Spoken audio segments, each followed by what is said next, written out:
네, 안녕하십니까. 아, 여름이 시작되는 6월 달입니다. 아, 여름의 시작을 알리듯이 이번 주는 주중에 굉장히 더운 날도 있었습니다. 이 더운 날, 이 시작되는 계절입니다. 참 이 계절이 더워서 우리 몸이 지치고 더 빨리 피곤할 수 있는데 또 실록은 더 짙어져 가는 것 같습니다. 우리 주변에 더 짙어지는 그 나무들을 보면서 우리 마음이 더 깊이 있는 하나님을 만날 수 있는 그런 시간들이 되면 좋겠습니다. 오늘 이렇게 6월 첫째 주일 예배에 참석하신 모든 예수산길교회 성도 여러분 환영하고요. 기도함으로 오늘 예배를 시작하도록 하겠습니다. 우리의 도움은 천지를 지으신 여호와의 이름에 있도다. 아멘.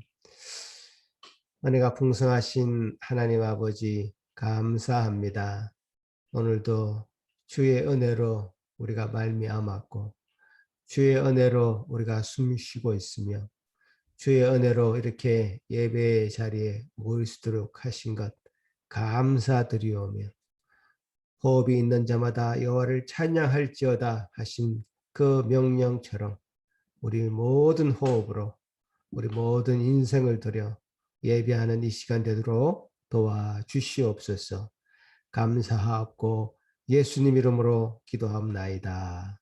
아멘. 찬양 드리겠습니다.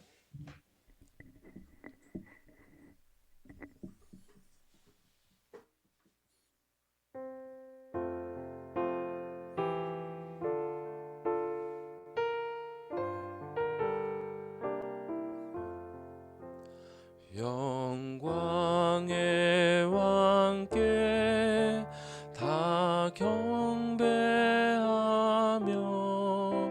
그 크신 사랑 늘 찬송하라. 예부터 영원히 참방배시니 그 영광의 주를 다 찬송하라.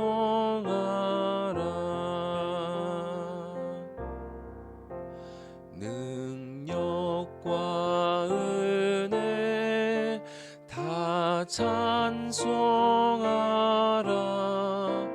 그 옷은 햇빛 그 집은 그 노래 소리로 주 노하시고 폭풍의 날개로 달려가신다.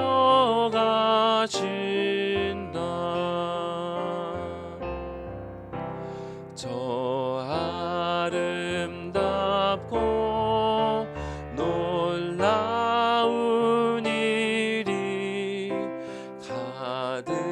가득한 이 땅 다 주의 조화 이 힘찬 명령에 더 잡히나니 저 푸른 바다는 옷자락이라.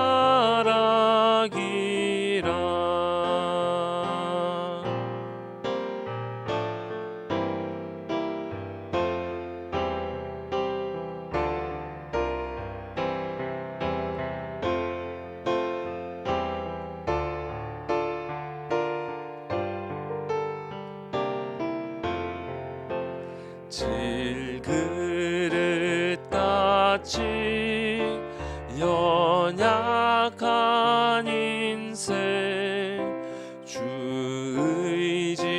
의지하여 늘 강건하리. 온 백성 지으신 만왕이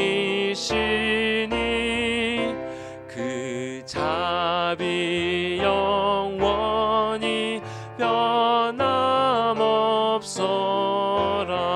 질그릇같이 연약한 인생, 질그릇같이 연약한 인생 주 의지하여 늘 강건하리. 온 백성 지으신 만왕이시니 그 자비 영원히 변함없어라.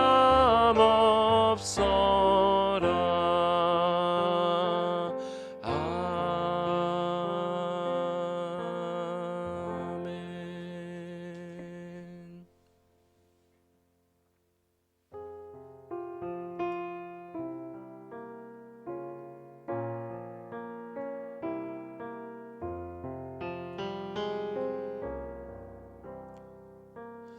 너 하나님께 이끌리어 일평생 주만 바라며 너 어려울 때 힘 주시고 언제나 지켜주시리. 주 크신 사랑 믿는 자 그 반석 위에 서리라.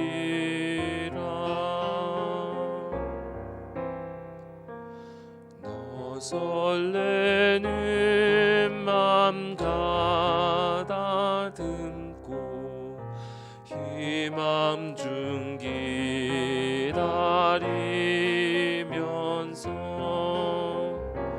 그 은혜로 신 주의 뜻과 사랑에 만족하여라. 우리를 불러주신 주 마음에 소원하신다.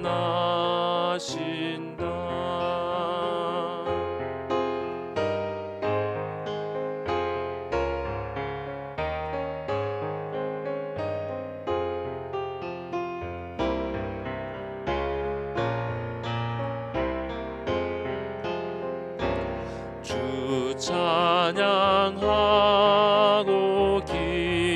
기도하며 내 본분 힘써 달아라. 주 약속하신 모든 은혜 내게서 이루어지리라. 참되고 의지하는 자 주께서 기억하시리. 3절 한 번 더 고백하시겠습니다.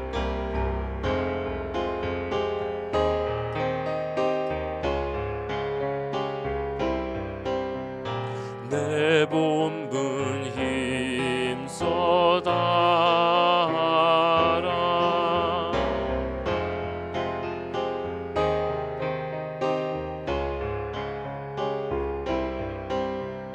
내게서 이루어지리라. 참되고 의지하는 자 주께서 기억하시리. 참되고 의지하는 자, 참되고 의지하는 자 주께서 기억하시. 참되고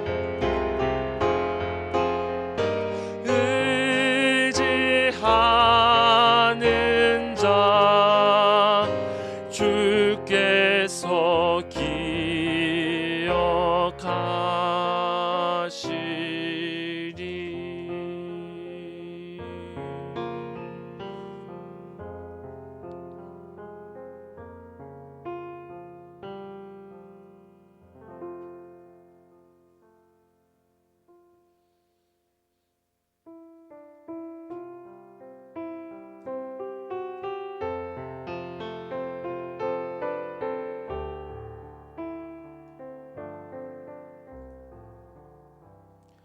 주님의 뜻을 이루소서.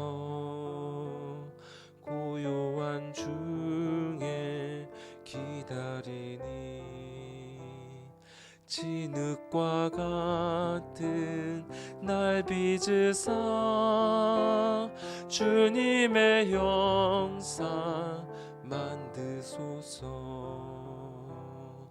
주님의 뜻을 이루소서. 주님 말 앞에 엎드리니 나의 맘속을 살피시사 눈보다 희게 하옵소서. 주님의 뜻을 이루소서.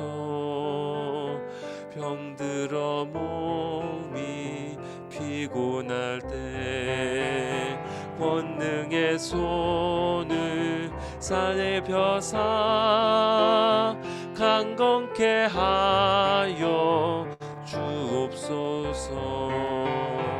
주님의 뜻을 이루소서. 온전히 나를 주장하사 주님과 함께 동행함을 만민이 알게 하옵소서. 주님의 뜻을 이루소서.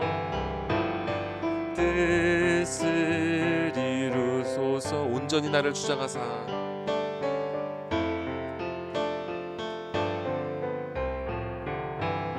주님과 함께 동행함을 만민이 알게 하옵소서. 4절 한 번 더 고백합시다. 주님의 뜻을 이루소서. 온전히 나를 주장하사 주님과 함께 동행함을 만민이 알게 하옵소서.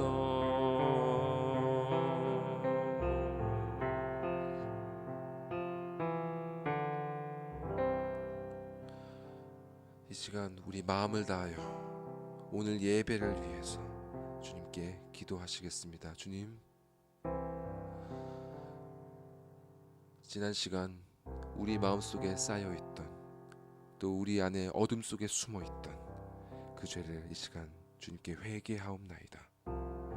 주님 말씀의 빛으로 그 죄를 드러내 주시고 우리 눈에 보여주시고 우리의 입술로 그 죄를 주님께 정직하게 고백하게 하옵소서. 그렇게 주님께 그 죄를 고백할 때 주님의 은혜를 베푸사 우리를 깨끗게 하여 주시고 주님 우리가 찬송으로 고백하였던 것처럼 우리를 말씀으로 온전히 주장하여 주사 주님께서 우리와 함께 계신다 함을 세상 만민이 알 수 있도록 우리를 변화시켜 주시고 그렇게 변화되는 그런 복된 예배로 이 시간 인도하여 주시옵소서. 다 같이 기도하시겠습니다.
하늘에 계신 우리 아버지여, 이름이 거룩히 여김을 받으시오며 나라의 마옵시며 뜻이 하늘에서 이룬 것 같이 땅에서도 이루어지이다.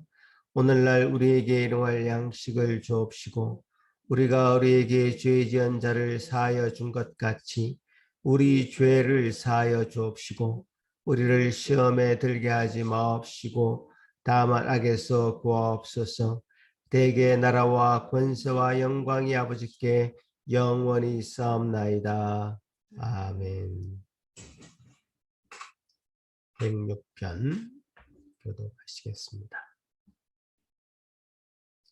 여호와여, 주의 백성에게 베푸시는 은혜로 나를 기억하시며 주의 구원으로 나를 돌보사.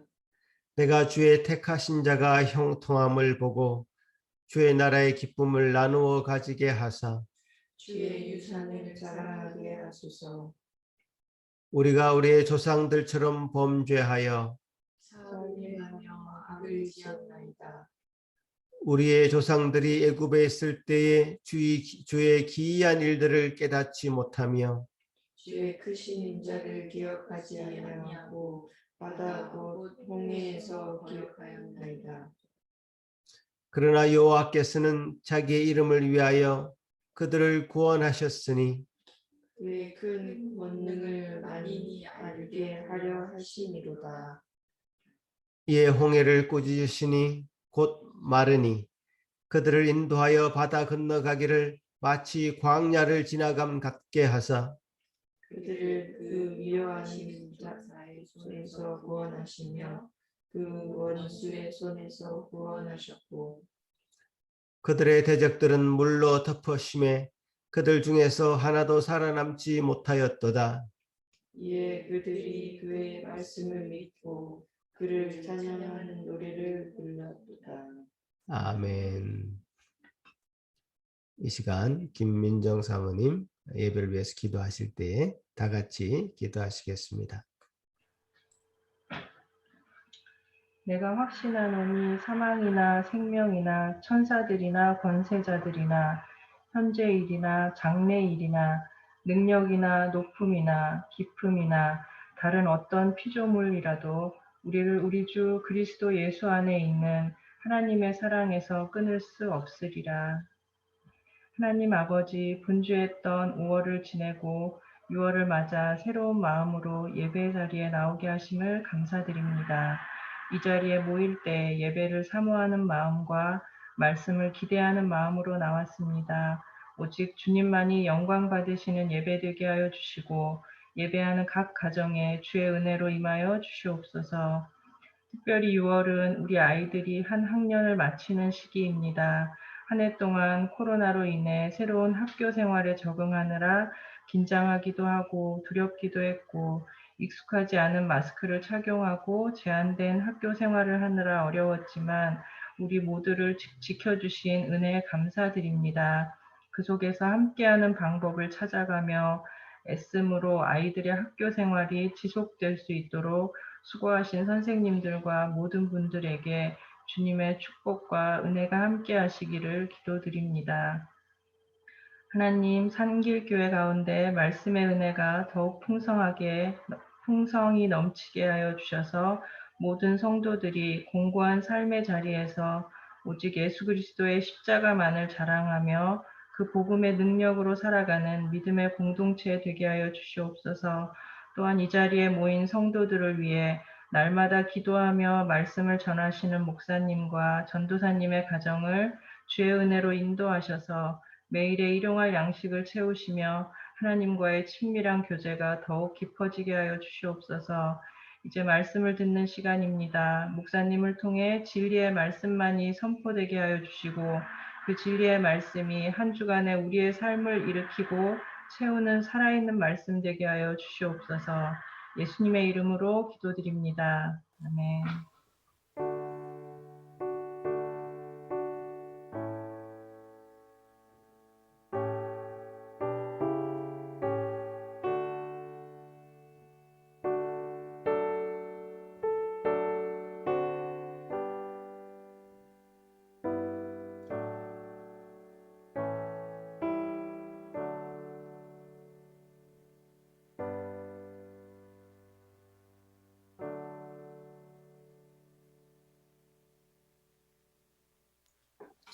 예, 이 시간에 우리에게 주신 하나님의 말씀은 창세기 25장 19절에서 26절 말씀입니다. 이 말씀도 저와 여러분이 한 절씩 교독하시겠습니다. 아브라함의 아들 이삭의 족보는 이러하니라. 아브라함이 이삭을 낳았고 이삭은 40세에 그가를 맞이하여 아내를 섬으니 리브라는 바단 아람의 족속 중 부두의 딸이요 아람 족속 중 라반의 누이였더라. 이삭이 그의 아내가 임신하지 못하므로 그를 위하여 여호와께 간구하매 여호와께서 그의 간구를 들으셨으므로 그의 아내 리브가가 임신하였더니 그들이 그의 뜰 속에서 서서 싸우는지라. 그가 이르되 이럴 경우에는 내가 어찌할꼬 하고 가서 여호와께 묻나오되 여호와께서 그에게 이르시되 두 국민이 내 태중에 있구나. 두 민족이 내 복중에서부터 나누이리라. 이 족속이 저 족속보다 강하겠고 큰 자가 어린 자를 섬기리라 하셨더라. 그 해산 기한이 잔뜩 해에 쌍둥이가 있었는데 먼저 나온 자는 붉고 전신이 털옷 같아서 이름을 에스라 하였고 후에 나오는 손으로 에서의 발꿈치를 잡았으므로 그 이름을 야곱이라 하였으며 그가 그들의 낳을 때에 이삭이 60세였더라. 아멘. 먼저 우리 어린이들 앞으로 나와서 하나님의 말씀 듣도록 하겠습니다.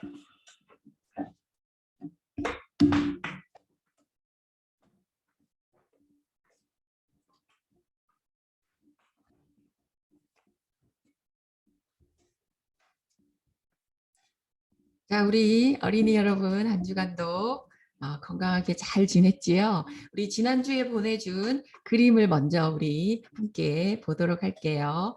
우리 지난주는 아모스 선지자에 대해서 우리 배웠잖아요. 자, 이거는 좀 무시무시하게 그렸죠. 하나님이라고 크게 두껍게 글씨도 이제 잘 쓰는 우리 루다미의 그림이에요. 왼쪽 편에는 하나님의 말씀을 듣지 않아서 멸망당하는 사람들이고 오른편에는 하나님 말씀대로 살아서 또 하나님께 예배하는 그런 두 가지의 그림을 한 그림 속에 우리 루다미가 잘 표현해 주었어요. 네, 그 다음 그림은 이건 수아의 그림이에요. 최수아라고 적혀 있죠. 아모스 선지자가 하나님께서 북이스라엘로 가서 저들에게 하나님 말씀을 전하라라고 말씀하셔서 아모스가 순종하면서 지금 하나님 말씀을 전하기 위해서 가고 있는 그런 그림이에요. 수아 꼼꼼하게 잘 그려줘서 감사합니다. 우리 또 그 다음 그림은 우리 주아가 그린 그림인데 자세히 보면 중간에 바이블이라고 적혀 있고 십자가도 그려져 있는데 우리 이 북이스라엘 사람들이 하나님 말씀대로 살지 않고 자기 마음대로 살고 사람도 사고 팔고 또 금송아지에게 절하고 우리 그런 말씀 기억나죠? 그래서 하나님 말씀을 듣지 않는 사람들을 우리 주아가 그린 그림이에요. 이제 우리 마지막으로 우리 주원이도 그려졌는데 주원이도 가운데 보면 십자가가 있고 바이블이 있고 또 번쩍번쩍 그죠? 하나님 말씀이 이렇게 빛나고 있었는데 이 두 사람은 등을 돌리고 하나님 말씀에 집중하지 않고 자기 마음대로 살아가는 그런 그림을 우리 주원이가 잘 그려주었어요. 감사합니다. 자, 이제 오늘은 사모님이 여러분에게 할 얘기에 나오는 사람의 이름은 자 이거 한번 보세요. 우리 어린이들 이제 글자를 너무 잘 알아서 아마 보자마자 딱 알 거야. 이게 누군지. 자 이게 읽어볼까요? 우리 누구지? 맞아. 야곱에 대한 오늘 얘기를 할 거예요. 자, 야곱은 또 어떤 사람이었고 하나님께서는 야곱을 어떻게 하셨는지 우리 집중해서 잘 들었으면 좋겠어요. 자, 이제 우리 또 그림을 한번 볼까요? 이제 믿음의 조상이었던 아브라함과 사라는 죽고 그의 아들인 이삭과 리브가가 살아가고 있는 그 마을이었어요. 그 시대였어요. 자, 이 두 사람은 서로 결혼하였지만 아직까지 아기가 없었어요. 이삭이 40세에 결혼했다라고 성경에는 기록하고 있어요. 그런데 하나님께서 우리 기도하고 있는 우리 이삭과 리브가를 통해서 하나님이 그의 기도를 간절한 기도를 들어주셨어요. 근데 하나님께서 리브가 뱃속에 이제 아기를 주셨거든요. 점점 배가 불러오고 있는데 이 뱃속에 아기들이 서로 싸우는 거예요. 왜 이런 일이 있을까? 왜 이렇게 나의 아기들은 뱃속에서부터 서로 싸우는 거지? 이삭이 하나님께 한번 여쭤봤어요. 하나님, 어떻게 이런 일이 있죠? 쌍둥이를 가졌는데 어떻게 뱃속에서 두 아이가 싸우고 있죠? 그때 하나님이 말씀하셨어요. 이삭아, 너의 아내의 뱃속에는 두 아기가 있단다. 이 두 아기는 각각 한 민족들을 이루게 될 것이야. 두 백성이 너의 몸에서부터 서로 이제 나뉘게 될 거야. 한 백성이 다른 백성보다 더 강하게 될 것이고 형이 동생을 섬기게 될 거야 라고 태어나기도 전에 하나님께서 말씀하셨어요. 그쵸? 이 그림을 보니까 두 아기가 서로 싸우는데 정말 그 동생 아기가 형의 발꿈치를 잡고 있잖아요. 그래서 이제 그 두 아기가 태어났어요. 쌍둥이인데 너무 달랐어요. 한 형은 몸에 털이 많고 붉게 생겼고 또 동생인 이 옆에 있는 팔짱을 끼고 있는 애는 정말 성격도 다르고 생긴 것도 다르고 이런 정말 두 나라가 있는 것처럼 이런 아기들이 태어난 거예요. 그래서 이 큰 형의 이름을 붉다 또는 털이 많다 그래서 에서라고 이름을 지었고요. 발꿈치를 잡았다 그래서 그 동생의 이름을 아까 사모님 보여줬죠. 야곱이라고 지었어요. 과연 형이 동생을 섬기게 될 것이다 하는 그 말씀이 이루어질까요? 그 당시에는 형은 그 나라를 그 모든 집안을 책임지는 그런 큰 힘이 있는 그런 사람이 큰 아들이었거든요. 어떻게 둘째 아들이 이 큰 아들을 이길 수가 있고 이 큰 아들이 둘째 동생을 섬기게 될까요? 자, 한번 보세요. 그 큰 아들 에서는 정말 털이 많고 사냥을 좋아하는 사람이었어요. 그날도 밖에 나가서 활을 쏘면서 짐승을 잡고 있고요. 동생 야곱은 형과 성격도 달라서 늘 집에서 엄마와 함께 부엌 일을 도와주는 그런 사람으로 자라게 되었지요. 그날은 에서가 아무리 사냥을 하려고 했지만 한 마리도 잡지 못하고 아주 피곤한 날이었어요. 아유, 집으로 가야겠다. 배도 너무 고프다 하고 집으로 오고 있었어요. 아이고, 배고파. 집에서 맛있는 냄새가 솔솔 나는 거예요.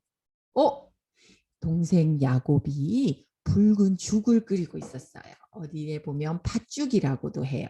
붉은 콩으로 된 그 죽을 만들고 있는 냄새가 밖에서 집으로 오고 있는 에서에게도 그 냄새를 맡을 수 있었지요.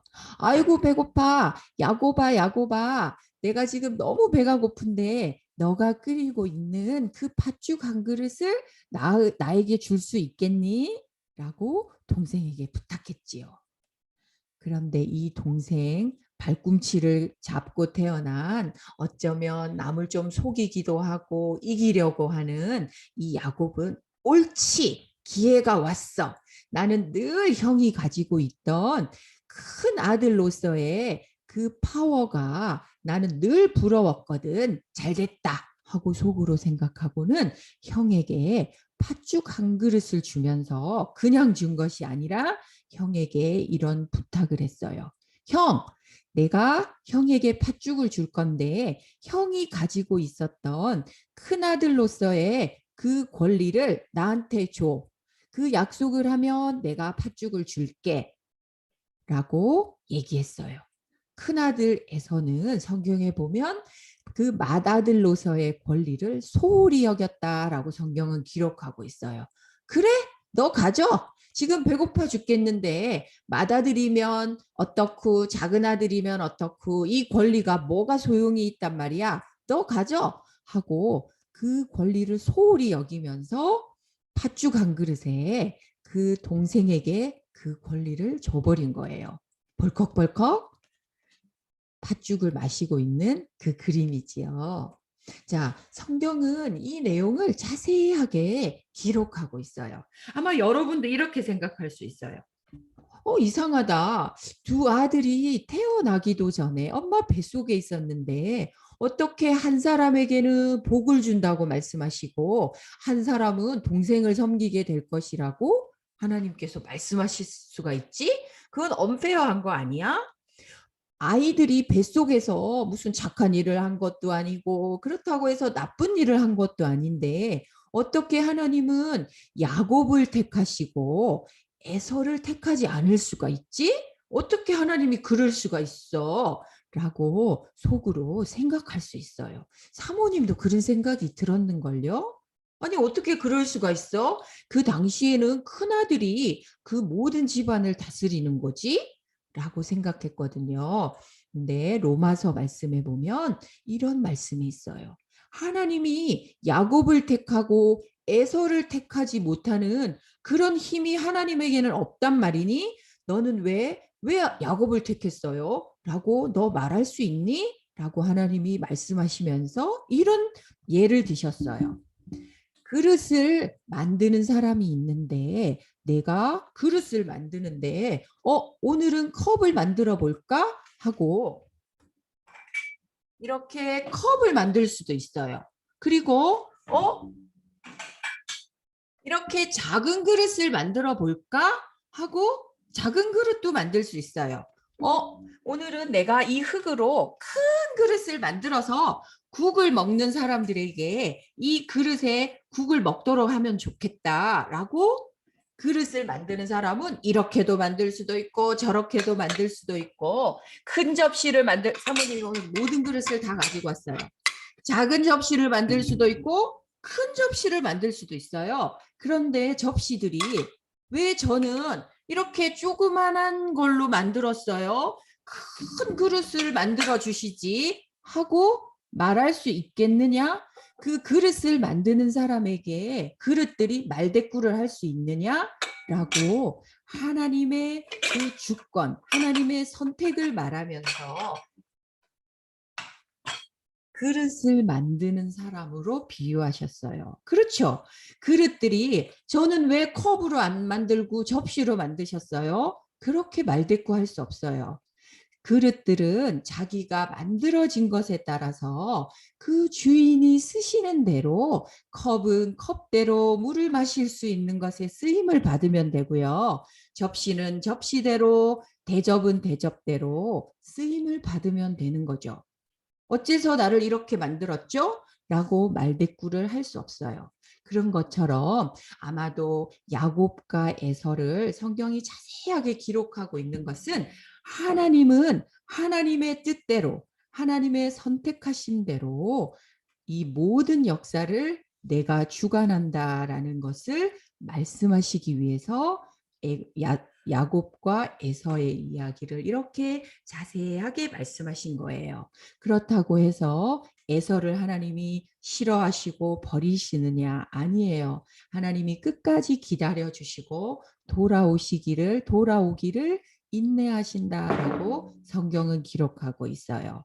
비록 야곱은 발꿈치를 잡고 태어난 어쩌면 좀 속이고 야비하고 당당하지 못하게 태어난 사람이지만 하나님께서 그 사람을 내가 너를 택하겠다라고 결심하시면 그 사람은 하나님의 사람이 되는 거예요. 오늘 또 목사님을 통해서 우리 야곱과 에서의 이야기를 통해서 하나님은 모든 역사를 주관하시고 다스리시는 정말 그릇을 만드시는 사람처럼 그렇게 하나님은 이 역사를 이끌어 가시는구나 라고 생각하면서 노래를 잘하는 사람도 있고 그림을 잘 그리는 사람도 있고 달리기를 잘하는 사람이 있듯이 하나님께서 우리를 어떻게 만드시고 어떻게 하시든지 간에 우리가 하나님 손에서 택함을 받아서 쓰임 받는다면 우리 모두는 하나님의 영광을 위해서 살아갈 수 있는 그런 복된 인생이 될 수 있는 거지요. 자, 이제 오늘 말씀 야곱의 말씀을 통해서 또 일주일 동안 잘 생각해보고 엄마와 함께 그림으로 하나님 감사합니다. 하나님께 영광 돌리면서 살겠습니다 하고 그렇게 다짐하고 또 기도하는 우리 어린이들이 되었으면 정말 좋겠어요. 자, 우리 함께 이제 기도하도록 하겠습니다. 자, 기도하는 손. 하나님 아버지 감사합니다. 야곱과 에서의 이야기를 자세히 기록하시면서 하나님이 어떻게 선택하시고 또 선택하신 자의 삶이 하나님이 또 어떻게 인도하시는가를 이제 성경을 통하여 가르쳐 주시니 감사합니다. 하나님, 저희 정말 부족하고 잘 못하고 한 것이 하나도 없는 저희들을 하나님 알게 해주시고 하나님 앞에 쓰임 받을 수 있도록 이 모습 저 모습으로 하나님 인도하여 주셔서 정말 감사합니다. 늘 감사할 수밖에 없는 저희 인생인 것을 기억하며 우리 어린이들도 하나님께서 우리에게 주신 대로 주신 모습대로 감사하며 기쁘게 씩씩하게 살아가는 하나님 앞에 큰 기쁨이 되고 영광이 되는 우리 어린이들로 살아가게 해주세요. 오늘 또 목사님 통해서 계속 말씀하실 때에 예배가 끝날 때까지 잘 집중하며 말씀 듣는 우리 어린이들 다 되게 해주세요. 감사합니다. 예수님의 이름으로 기도드립니다. 아멘.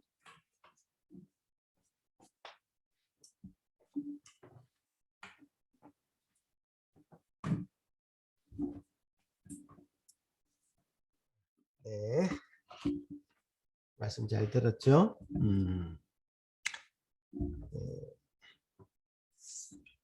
우리 어린이들 말씀 듣는 태도가 나날이 좋아하시고 또 말씀을 듣고 나서 그리는 그 그림이 점점 구체적으로 잘 그리고 있어서 정말 고맙고요.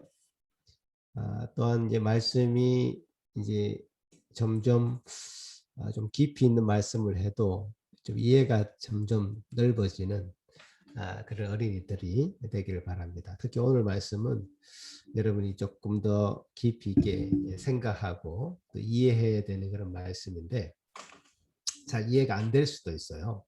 그렇지만 지금 이렇게 들어놓으면 언젠가는 나중에는 또 잘 이해가 되는 그래서 받아들일 수 있는 그런 말씀이 될 것입니다. 성경의 이야기가 이제 하나님의 역사라는 것, 그러니까 하나님의 이야기라는 것을 우리가 기억해야 됩니다. 그러니까 이 성경 이야기의 주인공은 사실 하나님입니다. 그래서 더 구체적으로 말하자면 하나님의 역사, 하나님의 그 이야기 속에서 특별히 하나님이 그 인간을 구원하시는 역사를 기록한 책이죠. 그래서 죄에 빠져 있는 인간 중에 어떤 특정한 사람을 선택하셔서 또 그 사람을 통해서 하나님이 다스리는 나라를 이루어가는 그 역사를 기록한 책입니다. 그러니까 요 성경의 이야기가 어떻게 구성되어 있는지를 먼저 우리가 잘 기억한다면 이게 내가 잘 이해가 되지 않는 부분도 이 기준을 가지고 이해를 한다면 여러분 이해의 폭이 넓어질 수 있습니다.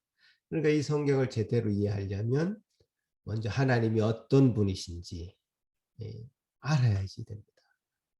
주인공이 하나님이니까요, 그죠? 그 성경을 읽을 때 우리 생각 속에 여러분이 생각 속에 그 하나님의 어떤 그 이상적인 모습을 그려가지고 성경의 스토리를 선택적으로 받아들이는 경향이 있을 수 있습니다. 근데 그거는 안 됩니다. 성경이 말하는 그대로를 성경에 있는 그대로를 받아들여야 됩니다. 그죠? 내 생각을 성경 속에 주입하는 것이 아니라 성경의 이야기, 성경의 생각을 내 생각에 주입해야 되는 거죠. 요거가 정말 굉장히 스트러글이 될 수 있거든요. 굉장히 고민스러울 수도 있고, 요 생각이 전환이 빨리빨리 되는 사람이 정말 하나님의 말씀 가운데 제대로 설 수 있습니다. 자꾸 내 생각을 집어넣고 내 생각이 성경 이야기 속에 맞지 않은 것이 있을 때 괴로워하고 그럴 수 있습니다. 근데 그런 생각을 좀 이렇게 접고요. 내 마음을 비우고 성경의 이야기를 내 마음에 또 내 생각에 받아들이는 그 프로세스가 굉장히 중요한데요. 특히 오늘 본문 같은 이 말씀을 만날 때는 더더욱 그렇습니다. 아까 어린이들에게 이야기한 것처럼 좀 핵심적인 얘기를 했죠. 다시 한번 말씀드리면 하나님은 그 구원의 역사를 이루기 위해서 아브라함을 택하셨습니다. 그죠? 그리고 그 자녀인 이삭에게 그 하나님의 나라가 상속됩니다. 아브라함을 선택하신 하나님이 그 아들 이삭을 선택한 것은 상속자로 택한 것은 그 아브라함과 사라의 몸에서 태어난 자라는 조건이 있었기 때문에 당연한 선택이었죠. 이스마엘도 있었고 여러 후손들이 있었습니다. 하지만 아브라함과 사라의 자손이라는 조건이 있었기 때문에 이삭이 선택된 건 당연한 것처럼 보였죠. 자, 그리고 그 뒤에 태어난 야곱의 경우는 조금 달랐습니다. 그죠? 이삭의 아내 리브가가 임신했을 때에 20년 동안 아이가 없다가 이제 임신을 겨우 했는데 이제 쌍둥이를 임신한 것이죠. 그러면 이 쌍둥이 중에서 이 하나님의 나라의 상속, 하나님 나라의 그 상속은 누구에게 넘어가는가? 참 어려운 문제가 됐습니다. 그래서 이 본문이 굉장히 중요한 본문이고요. 성경 전반에 걸쳐서 하나님의 선택이라는 것, 하나님의 주권이라는 것은 도도히 흐르는 강물처럼 계속 흘러가고 있는데요.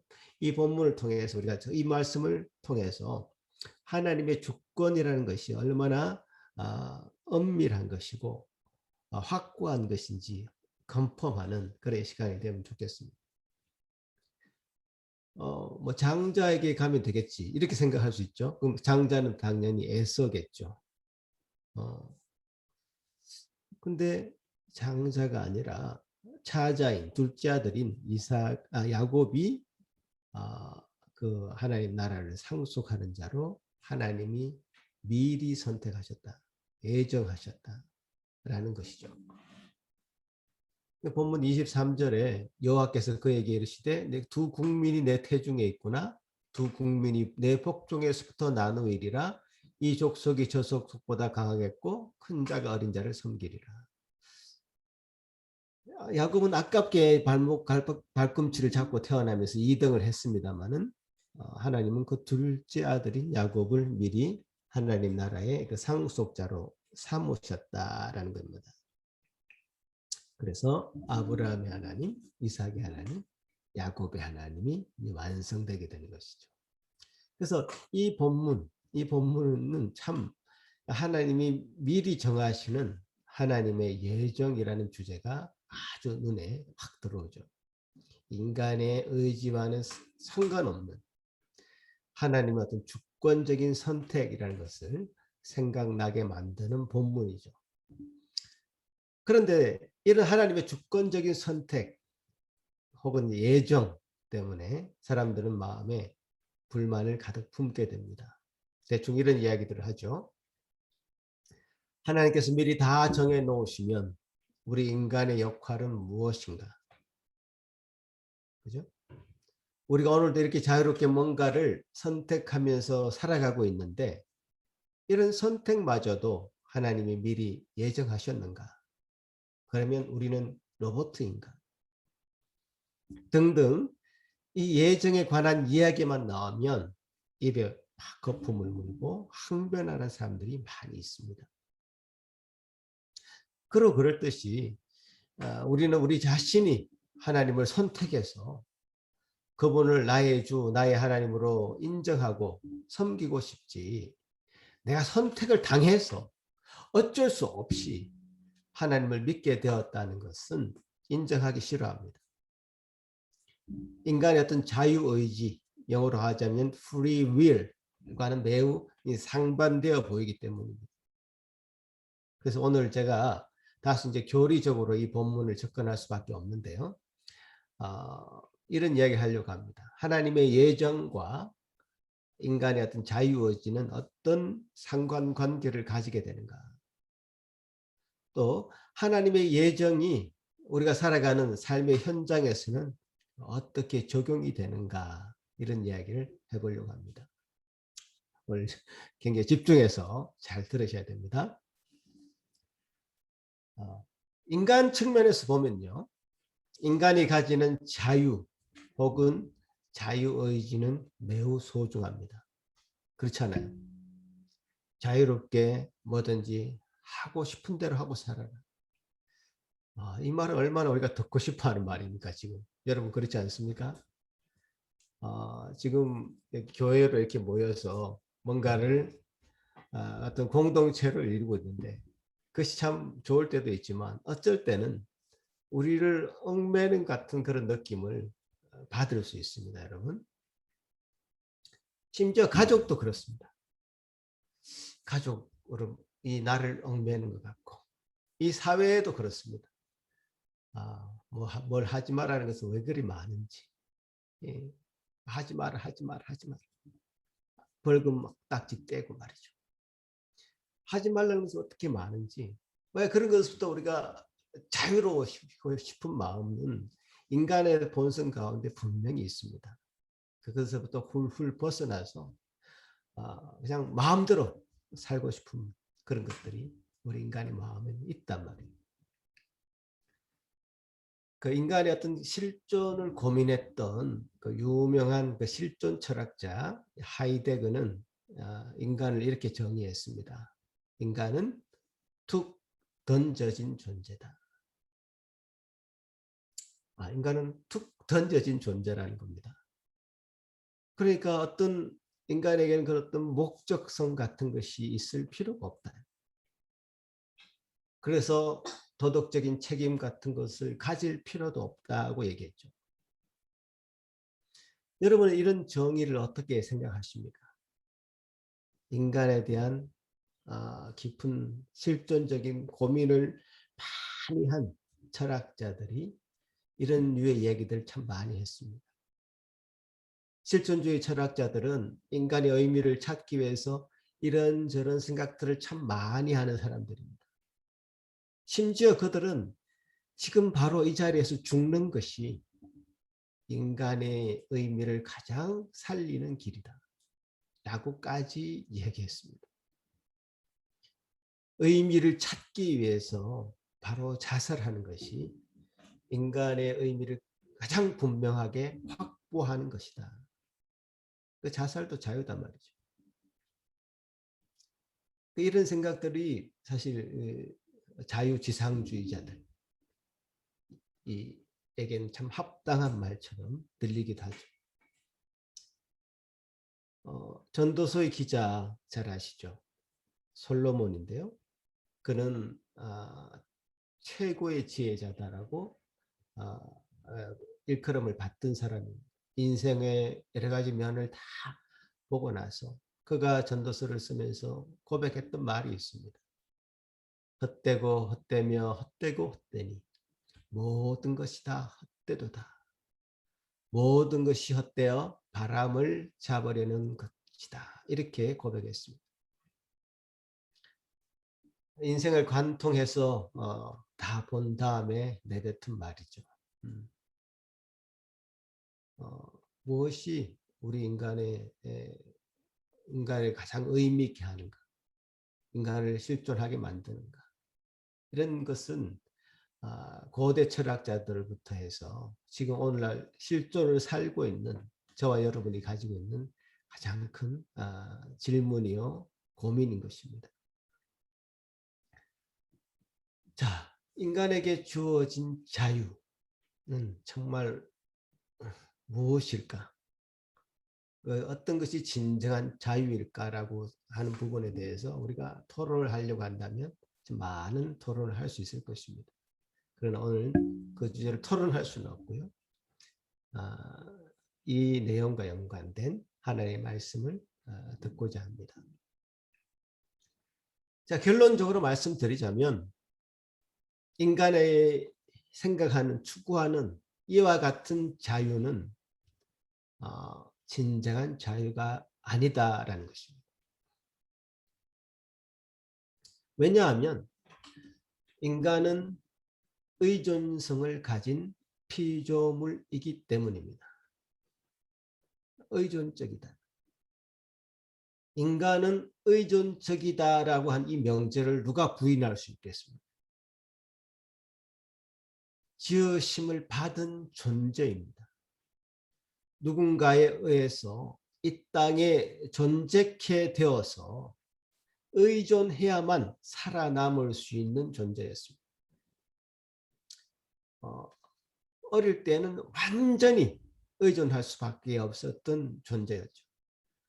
동물 중에서 인간이 가장 그 의존 기간이 깁니다. 겨우 1살이 되어야지 이제 걸음마 정도를 뛸 수 있는 너무나도 의존적인 존재가 바로 인간이죠. 생명 활동을 하는 데 있어서도 인간은 우리가 지금 자주 의식을 하지 못하지만 공기에 의존하고 있고 물에 의존하고 있으며 다른 어떤 것에 기대어서 살고 있습니다. 여러분, 이렇게 의존적인 존재가 모든 얽매이는 것으로부터 끊고 진정한 자유를 얘기할 수 있겠습니까? 이 순간 한번 여러분이 의존하고 있는 공기를 끊어 보십시오. 여러분은 1분도 못 되어서 소리 지를 것입니다. 공기를 달라고.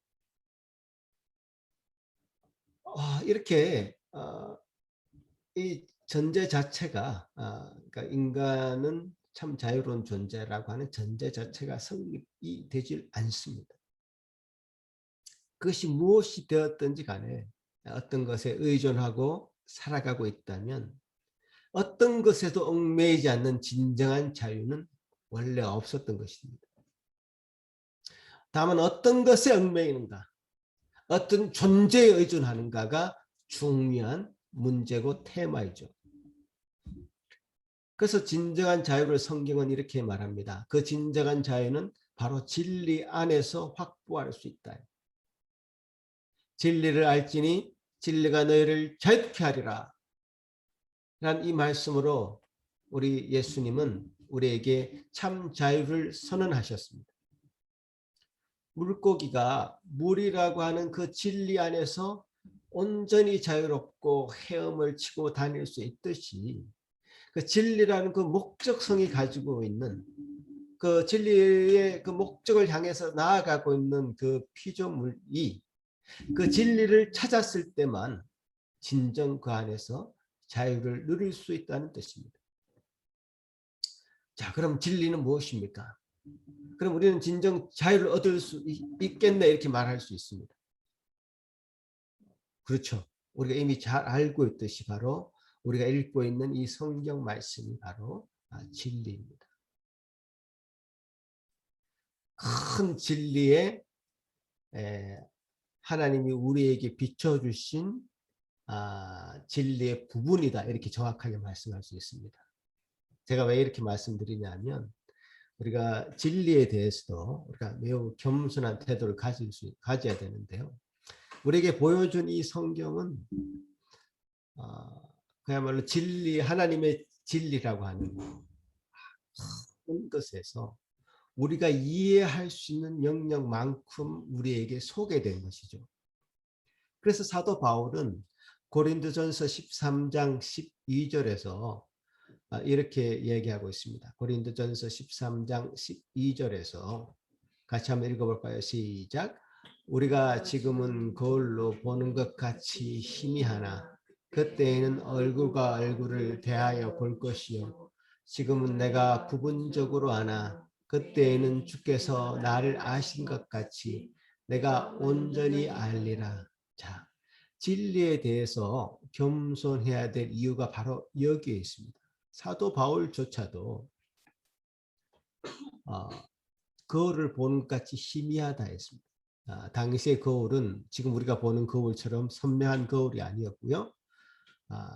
청동 같은 것을 막 닦아서 희미하게 볼 수 있는 거울이었습니다. 그러니까 사도 바울이 희미하다면요, 우리는 더더더더 희미합니다. 사도 바울이 부분적이라고 얘기한다면 우리는 더더욱 부분적으로 알고 있을 따름입니다. 성경이 이 모든 문제에 대해서 여러분 모두 궁금하는 것에 대해서 다 답을 주지 않습니다. 답을 주지 않는 부분이 너무 많은 것처럼 보입니다. 그러니까 우리 인간에게 계시된 이 성경 말씀은 인간이 알아야 될 가장 적정선이다 이렇게 얘기할 수 있습니다. 그러니까 성경이 제시하는 정도로만 이해하고 그 선까지만 나아가야지 더 성경에 얘기하지 않는 더 깊은 이야기에 관심을 가지고 호기심을 가지고 팍 파고 들어가는 것은 적절하지 않습니다. 물론 성경을 너무 몰라서 또 문제가 되고요. 우리 문제는 일단은 성경을 너무 모른다는데 일단 있는 것 같습니다. 성경 이야기하는 것이 다 무슨 얘기인지 몰라서 문제가 되는 경우가 일단은 많고요. 또 성경을 많이 아는 사람들 중에는 성경이 말하지 않는 부분, 가려져 있는 부분, 희미한 부분, 그 부분을 막 파고 들어갑니다. 그래서 이단들이요, 주로 이런 부분을 아주 속 시원하게 긁어줍니다. 이거야, 저거야, 확신 있게 얘기합니다. 자, 그렇게 확신 있게 얘기하는 사람들 치고 가짜가 아닌 사람이 없습니다. 가짜라고 생각하시면 됩니다. 여러분, 어떤 것에 대해서 확신 있게 얘기하는 사람들 일단 의심하고 보십시오. 의심은 굉장히 훌륭한 툴입니다, 여러분. 의심하고 보시고 속으시면 안 됩니다. 그러니까 제가 지금 드리고 싶은 말씀은 성경이 제시하는 정도로만 이해해도 우리는 충분히 하나님이 우리에게 주시고자 하는 것은 다 주셨고요. 그 정도로만 우리가 수납하고 받아들이면 되겠습니다. 더 엄밀하고 세밀한 내용은 여러분과 제가 천국 가서 직접 가서 물어보시기 바랍니다. 그래서 우리에게 주어진 진리의 말씀인 이 성경의 정도로만 만족해야 됩니다. 그게 진정한 겸손이고 진리에 대한 겸손한 태도요 자세입니다. 저는 확신하건대 주님께서 우리에게 진리를 알지니 진리가 너희를 자유케 하리라 하셨을 때에 이 진리는 우리에게 계시되어진 이 진리의 말씀 성경, 이 성경에서 제시된 말씀 안에서 우리가 논다면, 그 안에 머문다면 우리는 참 자유를 그 안에서 누릴 수 있고 그 안에서 헤엄칠 수 있을 것입니다. 자, 다시 본문으로 좀 돌아가 보겠습니다. 그래서 하나님이 악을 미리 정하셨다고 이제 말씀하신 이 본문을 우린 정말 어떻게 이제 해석해야 되는가 이 말이죠. 이런 말씀을 만나면 우리가 먼저 우선적으로 성경이 성경을 해석한다는 원칙을 분명히 가지고 있으면 됩니다. 성경에서 안에서 이렇게 이리저리 저자들끼리 대화를 합니다. 그 저자들의 대화를 엿보면서 우리는 답을 찾아내는 겁니다. 그래서 이 일에 대해서 신약, 특히 이제 로마서에서 아주 깊이 다루고 있는데요. 로마서는 이제 여러분이 매일 성경 읽기에 지난 금요일부터 9장이 시작됐는데 마침 이 본문이 오늘 로마서 9장, 10장에 연관되어 있습니다. 로마서 9장 한번 같이 한번 읽어볼까요? 로마서 9장 10절에서 13절인데요. 시작. 그뿐 아니라 또한 리브가가 우리 조상 이삭 한 사람으로 말미암아 임신하였는데 그 자식들이 아직 나지도 아니하고 무슨 선이나 악을 해하지 아니할 때에 택하심을 따라 되는 하나님의 뜻이 행위로 말미암지 않고 오직 부르시는 이로 말미암아 서게 하려 하사 리브가에게 이르시되 큰 자가 어린 자를 섬기라 하셨나니 기록된 바 내가 야곱은 사랑하고 에서는 미워하였다 하신가 같으니라. 야곱은 사랑하고 에서는 미워하셨다. 이 말씀은 이제 말라기에도 기록된 말씀인데요. 이 말씀을 인용해서 사도 바울이 하나님의 예정을 이야기하고 있습니다. 아직 나지도 않는 뱃속에 있는 아이들을, 즉 선이나 악을 행할 수도 없는 그 뱃속의 아기들 중에서 하나님의 뜻이 야곱에게 있었다. 이렇게 기록하고 있죠. 그러니까 하나님이 야곱을 택했다면 뭐 에서는 버렸다. 이렇게 얘기할 수 있는 거죠. 그죠? 자, 이런 이야기를 하면 당장 그렇게 얘기합니다. 하나님이 공평하지 않다. 하나님 왜 이렇게 공평하지 않냐. 이 생각이 금방 드는 게 인지상정입니다. 여러분과 제가 다 그런 생각을 먼저 했을 것입니다. 자, 그래서 사도 바울은 9장 14절에서 9장 14절에서 그런즉 우리가 무슨 말을 하리요? 하나님께 불의가 있느냐? 그럴 수 없다. 내가 긍휼히 여길 자를 긍휼히 여기고 불쌍히 여길 자를 불쌍히 여기리라 하셨다. 자, 이 사람들이 가질 수 있는 불평에 대해서 사도 바울도 분명히 인지하고 있었습니다. 그래서 대답을 하는 거잖아요. 하나님 그럼 불의하신 분이냐? 하나님이 공평하지 못하신 분이냐? 그렇지 않다 이 말이에요. 그래서 그러면서 계속 말씀을 이어가는데 아까 우리 어린이들에게 말씀드렸던 토기장이 비유를 얘기하죠. 그릇을 만드는 자의 그 비유. 귀하게 쓸 그릇을 어떤 것을 만들고 어떤 그릇은 천하게 쓸 그릇을 만드는데 어떻게 나를 그런 그릇을 만들었다고 따질 수 있냐? 없다라는 거죠. 이게 사도 바울의 결론입니다. 그러니까 정말 탕자와 같이 허랑방탕하게 지내는 사람들을 내 백성으로 삼을 수도 있는 거고요. 정말 하나님과 가까이 보이고 하나님과 가까이 있는 것처럼 보이고 친해 보이고 거룩하게 보이는 사람을 내 백성이 아니다라고 말씀하실 수도 있는 겁니다. 그런 일은 실제로 일어났죠. 예수님의 시대에 그죠? 실제로 일어났습니다, 여러분.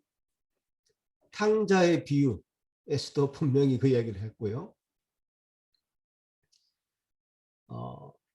사도 바울 시대에도 이스라엘 백성이 아닌 자들, 즉 이방인들은 개, 돼지 취급을 받았습니다.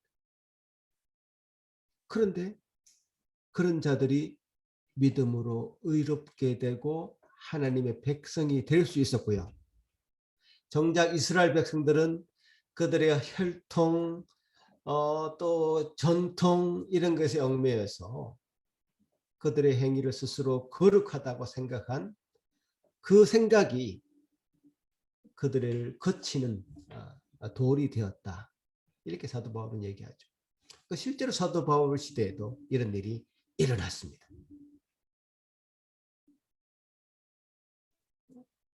사람들이 생각에는 정말 개돼지 취급받는 이방인들은 그렇게 살아야 되고 당연히 나는 하나님의 백성이라고 정말 선택받았는데 스스로 생각한 사람들은 하나님이 선택하지 않았던 거죠.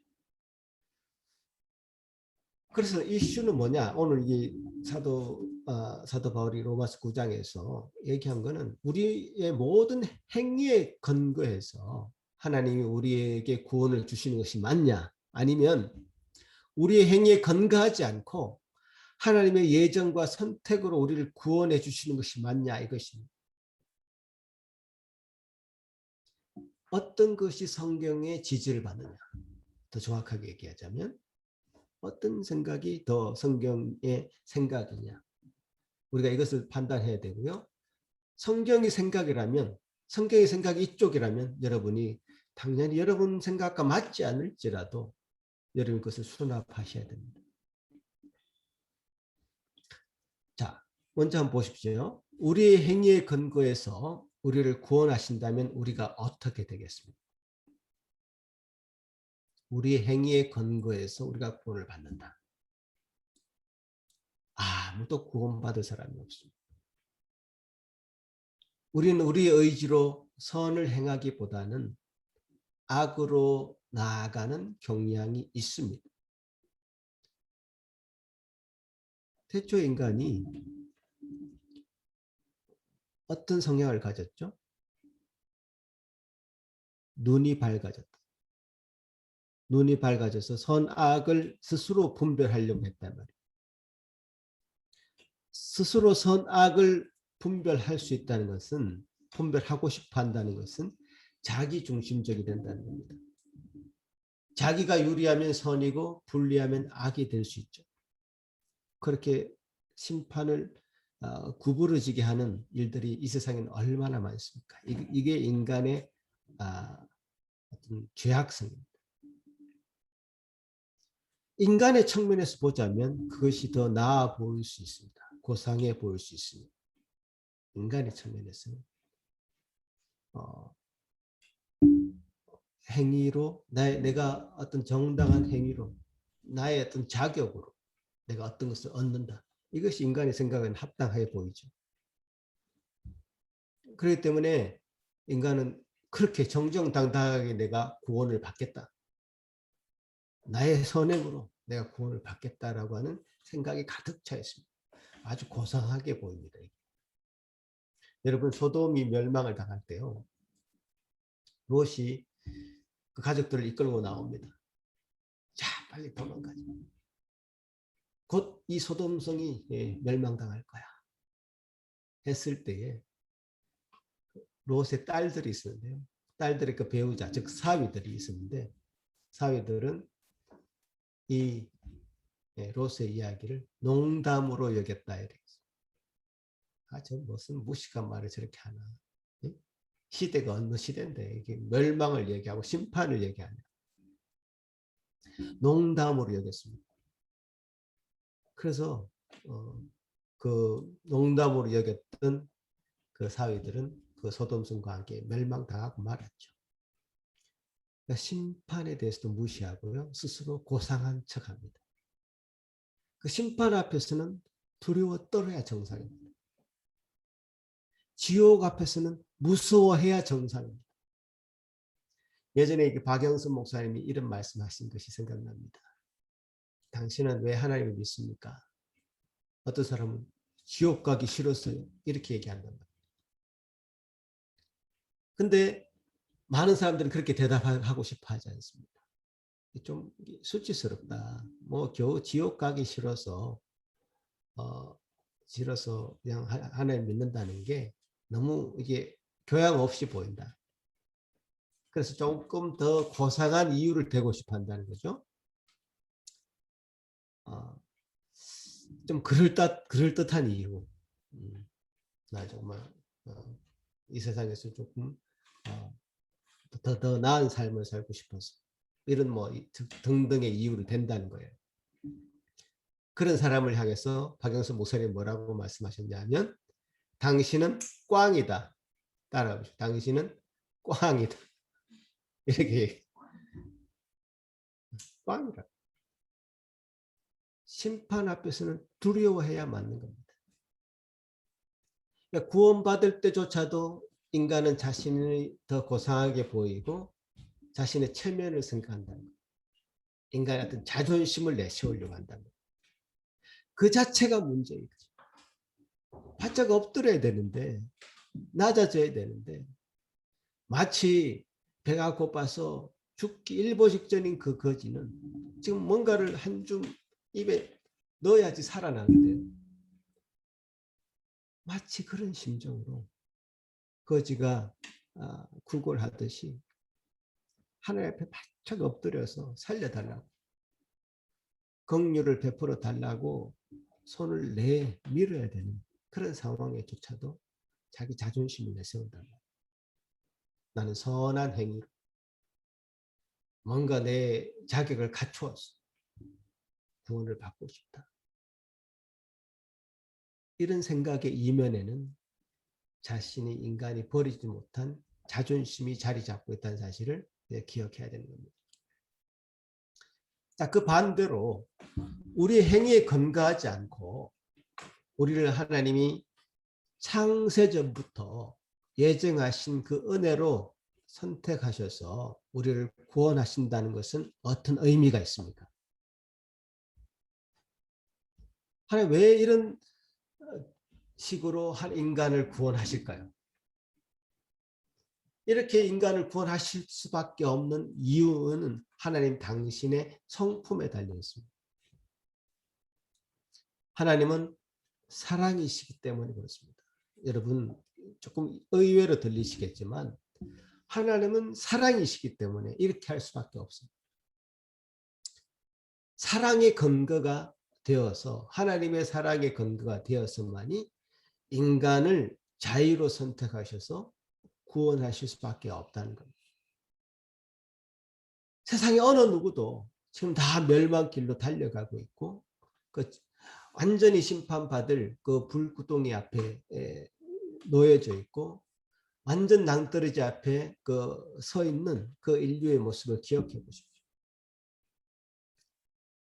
하나님은 당신의 그 큰 사랑을 인해서 이 세상에 얼마를 구원의 길로 인도하신 겁니다.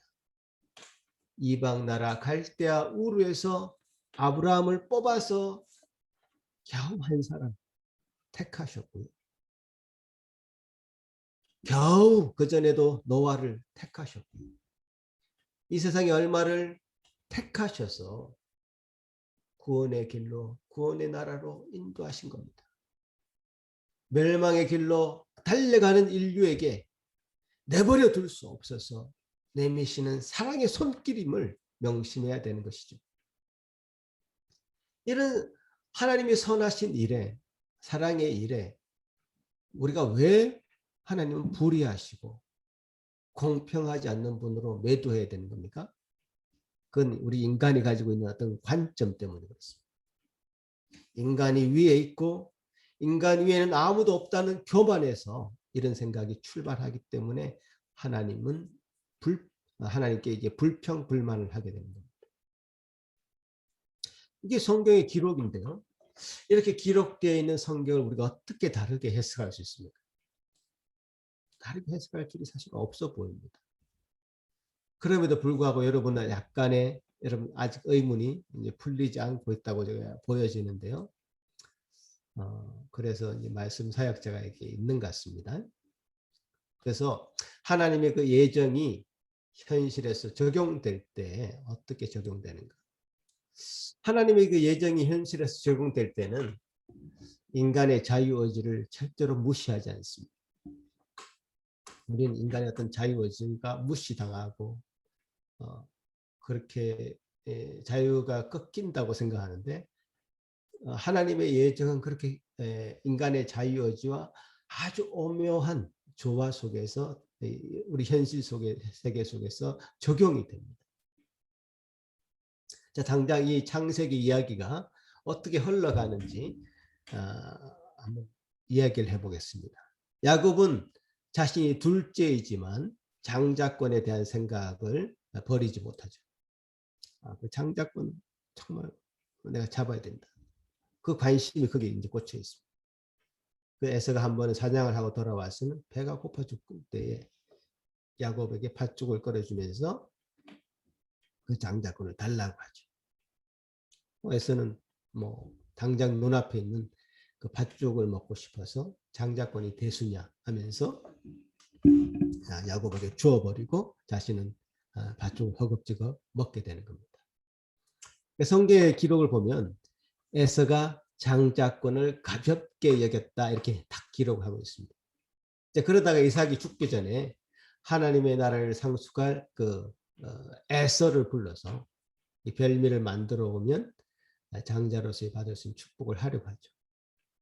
에서가 아버지가 드실 그 별미를 만들려고 사냥하러 나간 사이에 야곱은 에서처럼 몸에 털을 막 붙여가지고 일부러 치장을 해가지고 이삭은 눈이 어두웠기 때문에 사람을 몸으로 만져서 이렇게 분별했단 말이에요. 그래서 이제 몸을 만져보니 털이 북실북실하게 있어서 이거 에서가 맞구나 해서 사실은 야곱에게 하나님의 나라의 축복을 다 쏟아버리고 에서에게 줄 것은 남아있지 않은 상태죠. 자, 그럼 에서가 어떻게 했습니까? 반응을 어떻게 했겠습니까? 그 야곱을 잡아서 죽이려고 하겠죠.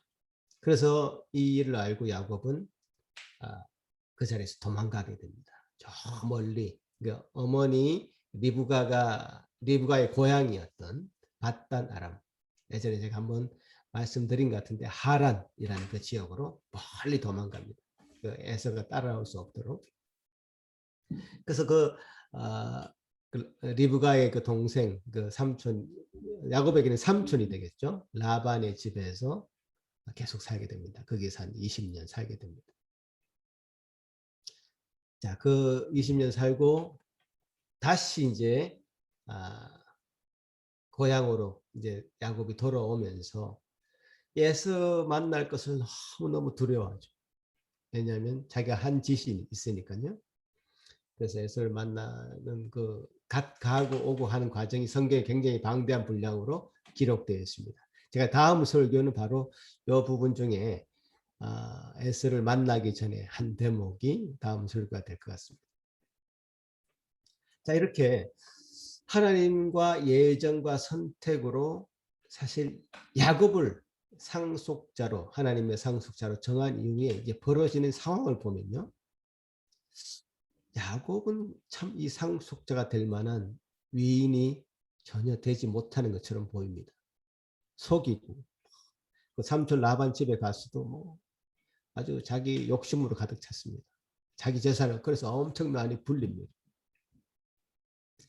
이런 모습으로 야곱이 기록되는 것에 대해서 성경이 주저하지 않습니다, 여러분. 야곱은 자기 욕심이 닿는 대로 그냥 행동하고 있었습니다. 자, 그럼에도 불구하고요. 하나님이 택한 사람이 가는 길을 보시면 야곱이 정말 그 욕심으로 가득 찼던 그 성품을 버리고 낮아지고 또 낮아지게끔 만들어서 하나님은 그 이름조차도 이스라엘로 바꾸셔 야곱을 변화시켜가는 과정을 또 성경은 그립니다. 그래서 이스라엘의 그 12아들, 이 12지파를 형성하는 그런 일을 이루면서 정말 하나님의 예정과 선택은 틀림이 없다 라는 사실을 이 역사를 통해서 보여주었던 겁니다.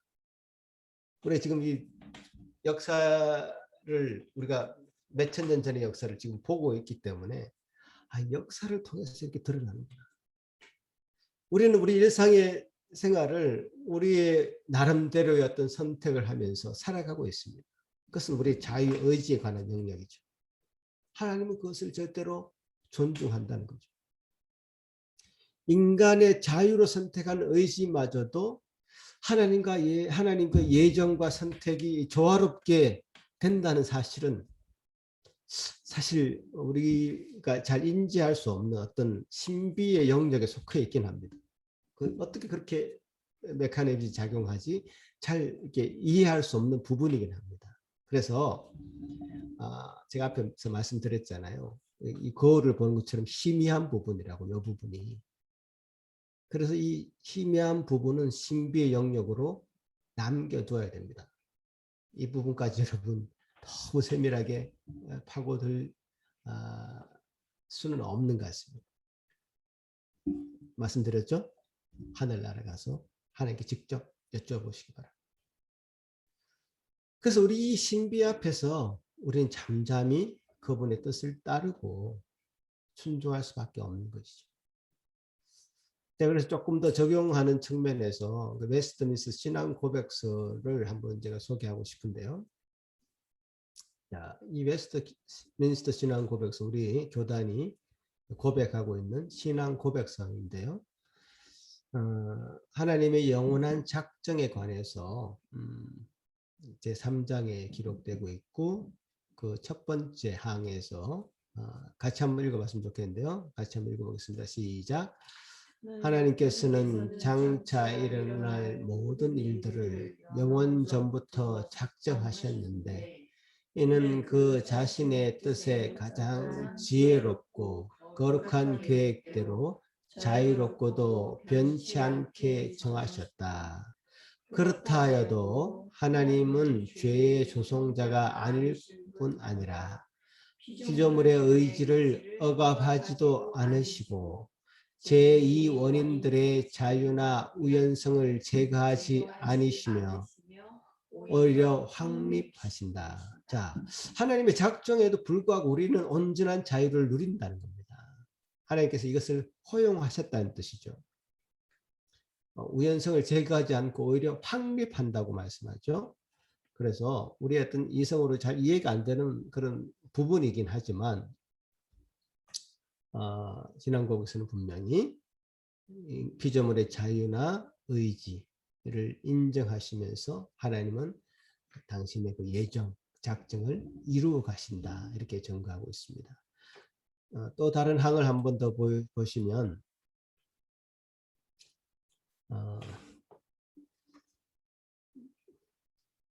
같이 한번 읽어보겠습니다. 시작.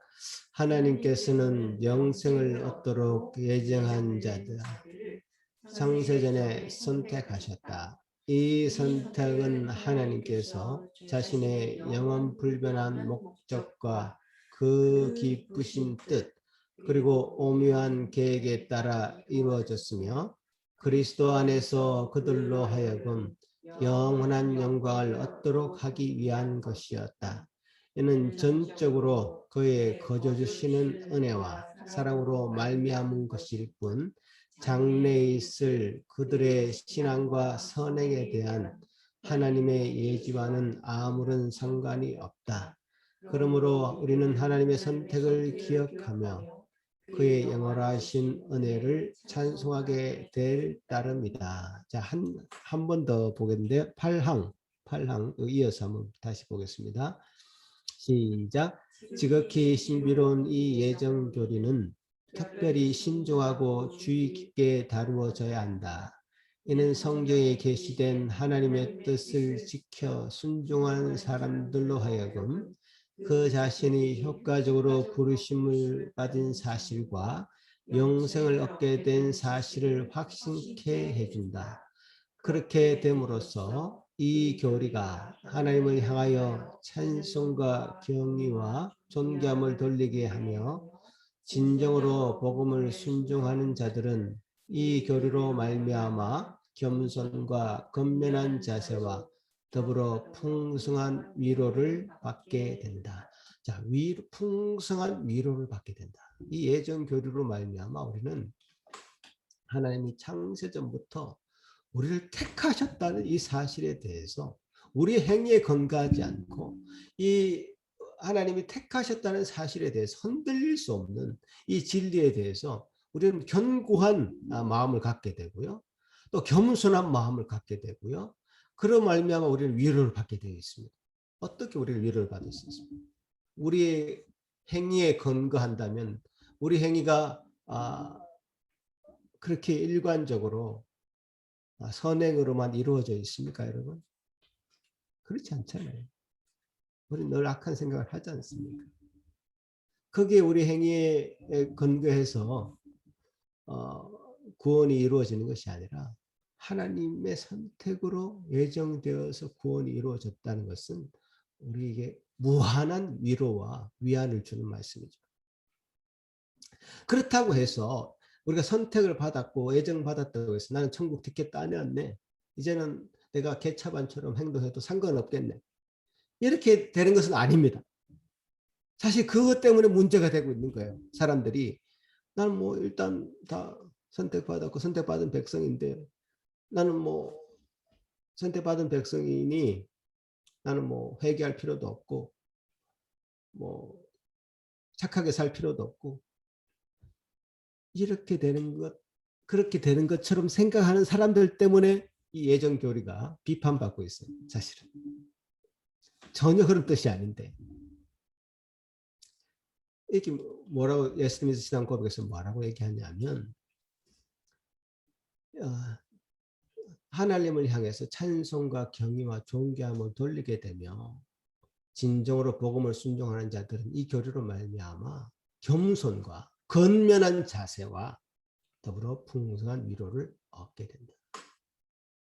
겸손하게 되고 건면하게 된다. 부지런하다. 딜리전트하다. 다른 사람을 향해서 교만하지 않고요. 겸손한 사람이 왜 욕을 먹겠습니까? 자기를 낮추는데. 말만 앞세우는 예수자기는 말만 살아있다. 이런 얘기를 듣는 것은 합당하지 않습니다. 그죠? 겸손하게 또 부지런하게 자신의 일을 살피고 또 자신이 맡은 본분에 최선을 다하는 그런 사람이 바로 이게 진정 예정 교리를 믿는 선택받은 자의 어떤 자세라는 거죠. 이 성경은 이 전반적으로 이 하나님의 주권적인 선택과 인간의 의지의 그 놀라운 조화를 계속 보여주고 있습니다. 미리 택하심을 믿으면서도 하나님의 예정을 믿으면서도 우리가 가지고 있는 최대한의 자유를 사용해서요. 자발적으로 하나님을 섬기도록 하십니다. 우리에게 주시는 그 자원하는 마음으로 하나님을 섬기는데 이것이 내가 어떤 것에 얽매여서 하기 싫은데 억지로 하는 것을 싫어하십니다. 우리의 어떤 자유의지를 최대한 사용해서 하나님을 찬송하고 하나님을 경배하고 하나님께 예배하러 나오기를 원하시지. 너 이리 나와서 예배해. 이런 얘기로 자신의 마음을 얽매인 마음으로 나오는 것을 싫어하십니다. 근데 물론 지금 내 마음에는 그렇게 야곱처럼요. 욕심도 부리고 자기 멋대로 살아가고 하나님 보시기에 참 아름답게 보이지 않는 사람도요. 하나님 다스려 가십니다. 친히 그렇게 이끌어 가십니다. 그죠?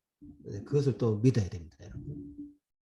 지금 여러분 모습이 아직 참 여러분 스스로 보기에 내 모습이 아직까지 하나님을 내가 정말 자발적으로 내 마음을 다해서 전심으로 하나님을 섬기고 찬송하고 예배하고 그런 마음이 없을지라도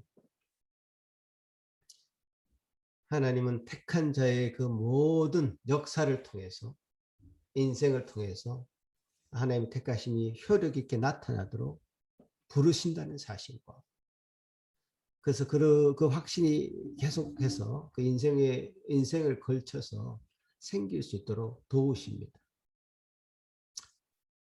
그래서 우리가 두 가지를 염려해야 되는데요. 첫 번째는 난 택한 사람이야 하면서 나의 천국 요새는 이미 확보되었어 하면서 나태하게 신앙생활에 임한다는 것, 그것은 예정교리의 그 오해 때문이다. 이렇게 생각해야 됩니다. 자신의 게으름과 나태함이 그 원인을 하나님께 돌려서는 안 됩니다.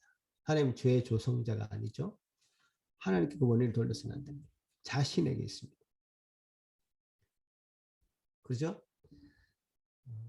그리고 우리가 이 세상에 살 때에 우리의 삶에 최선을 다해서 살아야 됩니다. 하나님의 거룩한 뜻으로 우리를 하나님의 자녀 삼으시고 하나님 기쁘신 뜻을 이루면서 살아가도록 진정한 자유와 기쁨을 맛보도록 하셨습니다. 진리 안에서요. 그 기쁨과 자유를 누리면서 살아가도록 우리를 하신 것입니다. 그래서 그렇게 오해하시면 안 됩니다. 택함 받은 사람은 그냥 아무것도 할 필요도 없다 이런 얘기를 여러분 하시진 않겠지만 그런 태도를 가져서는 안 됩니다. 그리고 당연히 우리는 우리 행위로 뭔가 내가 선택받을 만한 그런 자격이 있는 사람이다. 이런 생각도 위험한 생각이죠. 그래서 이 두 가지를 경계하셔서 하나님 우리에게 주신 이 말씀을 통해서 정당하게 하나님의 말씀대로 우리 그 말씀을 수납해서 하나님의 택하심을 받은 자로서의 우리의 삶이 참으로 최대한 자발적이고 자신의 놀라운 자유의 의지를 사용해서 하나님을 최대한 섬겨나가는 저와 여러분이 되기를 소망하는 것입니다. 기도하시겠습니다. 하나님 아버지 감사합니다. 오늘 우리 주신 말씀 참 우리에게 주신 하나님의 말씀으로 받고 이 말씀 가운데 거하는 모든 예수 상길교회 성도들 되게 하여 주옵소서. 예수님 이름으로 기도합나이다. 아멘. 전능하사 천지를 만드신 하나님 아버지를 내가 믿사오며 그 외아들 우리 주 예수 그리스도를 믿사오니 이는 성령으로 잉태하사 동정녀 마리아에게 나시고 본디오 빌라도에게 고난을 받으사 십자가에 못 박혀 죽으시고 장사한 지 사흘 만에 죽은 자 가운데서 다시 살아나시며 하늘에 오르사 전능하신 하나님 우편에 앉아 계시다가 저리로서 산자와 죽은 자를 심판하러 오시리라. 성령을 믿사오며 거룩한 공예와 성도가 서로 교통하는 것과 죄를 사하여 주시는 것과 몸이 다시 사는 것과 영원히 사는 것을 믿사옵나이다. 아멘. 네, 찬송 드리겠습니다.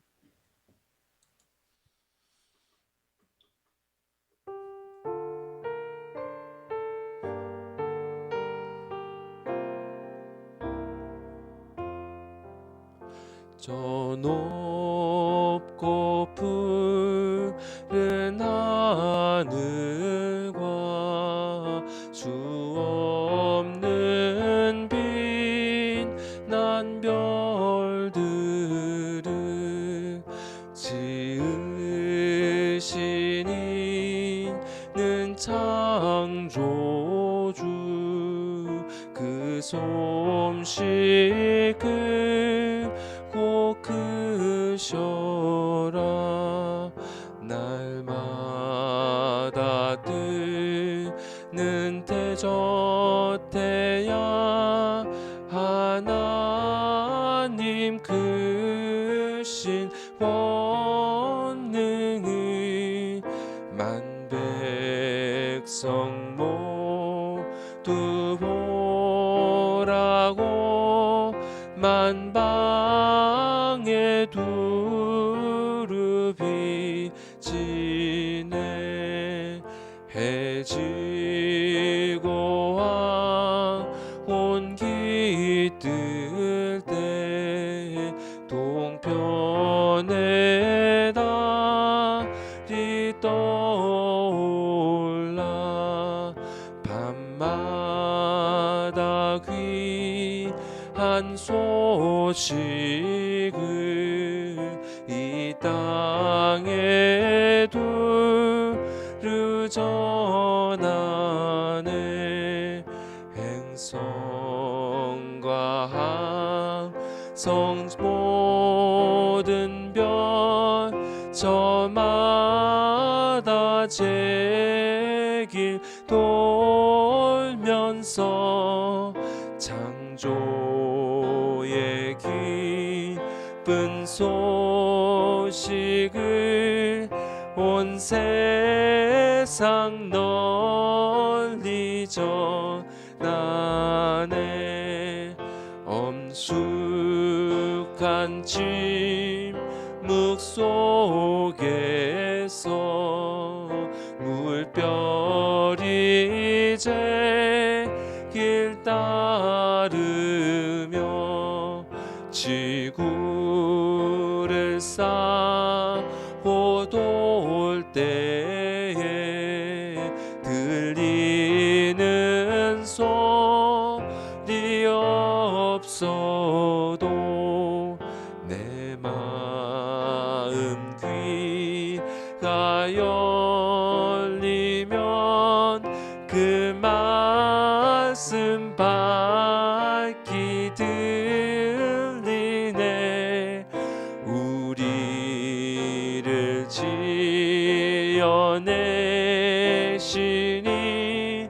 대주제 성부 하나님. 아멘.